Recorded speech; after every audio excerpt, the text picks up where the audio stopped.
On this episode of Lapeef, Let's Talk. Are we supposed to resolve it?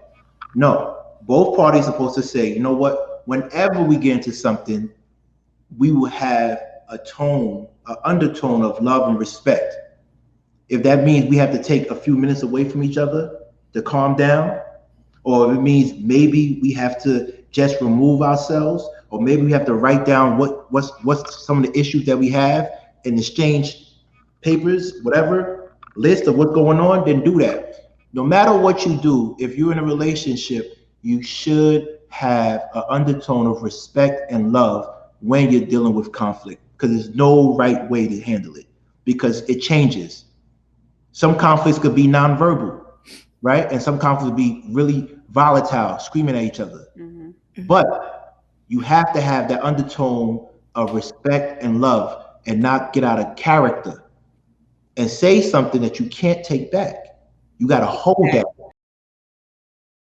So in other words, like, I don't argue with my girl, right? We don't argue. We may have heated conversations. We may have a difference of opinion, but we don't argue. And I set that as the standard. I set that as the standard a long time ago in this relationship. So the question is, who determines how conflict is resolved?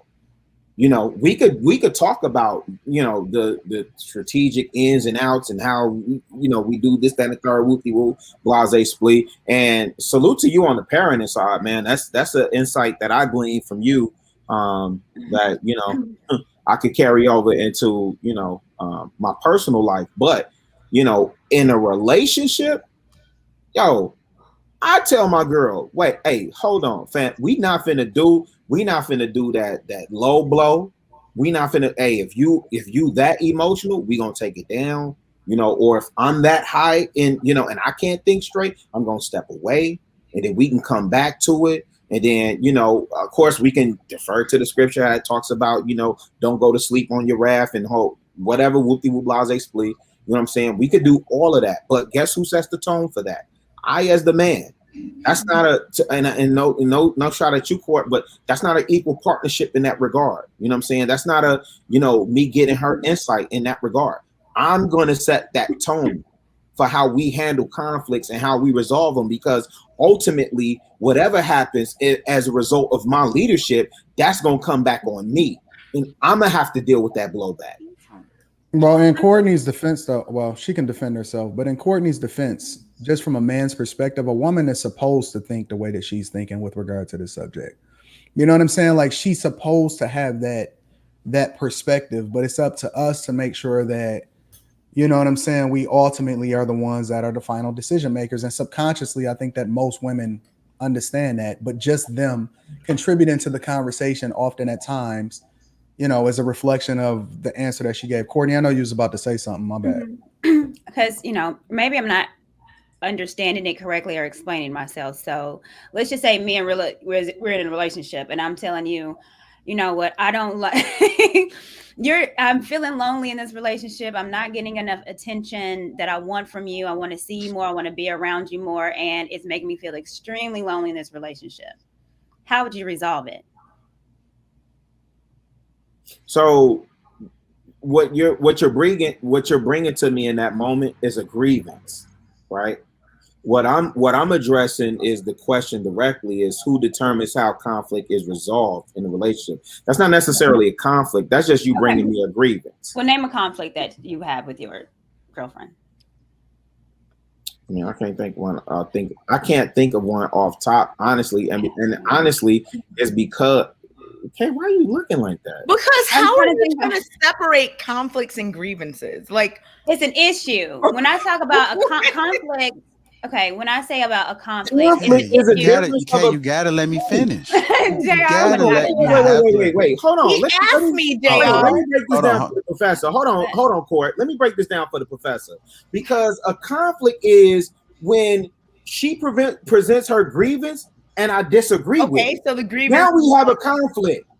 If she presents her grievance, I can hear her grievance and I can address it. That makes sense. I thought you were trying to say like conflicts versus grievances. You were like, nope. Because I literally listened to what Courtney said, and then I just said, Courtney, you presented a grievance, and Courtney asked for a conflict that I could call forth real time. And what I was about to respond and say to Courtney is I couldn't recall one real time. You know why? Because I've already told my girl how we resolve those issues real time. Well, she was asking about the grievance.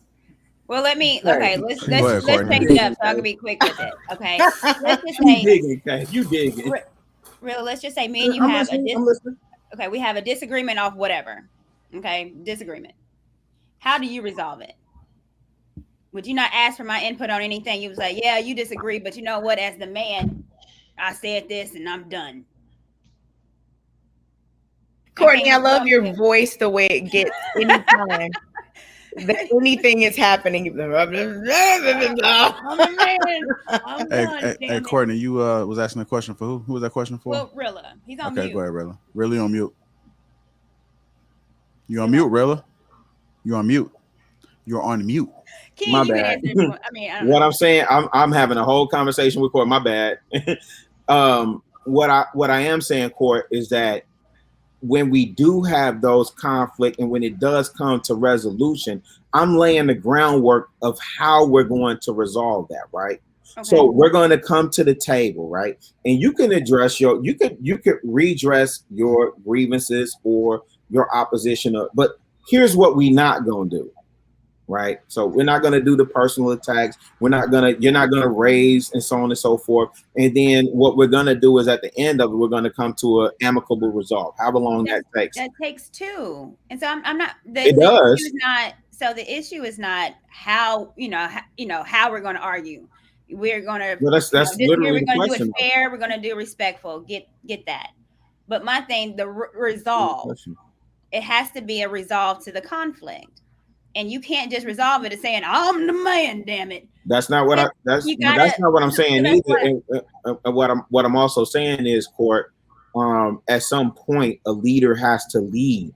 And that's part of the leader leading is saying to you. Now you can agree, disagree, whatever, woo blase split. But as a man, I'm gonna say this is how we're gonna get through it. We're talking about two different things. I'm talking about the resolve.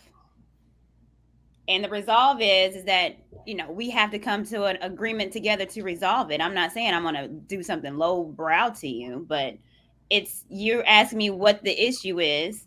Sure.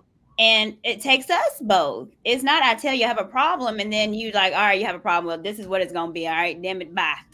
It's no, what's your problem? That's not what I said either, though. I know we got to move the conversation forward. Yeah, we got to. We may have a slight disconnection. That's cool. I get it. Go ahead, King. Yeah, so there's no one way to resolve the confrontation or the problem or grievances, whatever you want to call it, the issue. But there needs to be a tone of respect and love.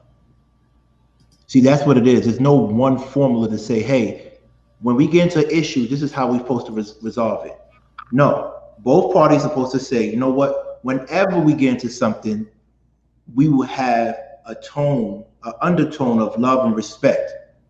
If that means we have to take a few minutes away from each other to calm down, or if it means maybe we have to just remove ourselves, or maybe we have to write down what's some of the issues that we have and exchange papers, whatever, list of what's going on, then do that. No matter what you do, if you're in a relationship, you should have an undertone of respect and love when you're dealing with conflict, because there's no right way to handle it, because it changes. Some conflicts could be nonverbal, right? And some conflicts would be really volatile, screaming at each other. Mm-hmm. But you have to have that undertone of respect and love and not get out of character and say something that you can't take back. You got to hold that.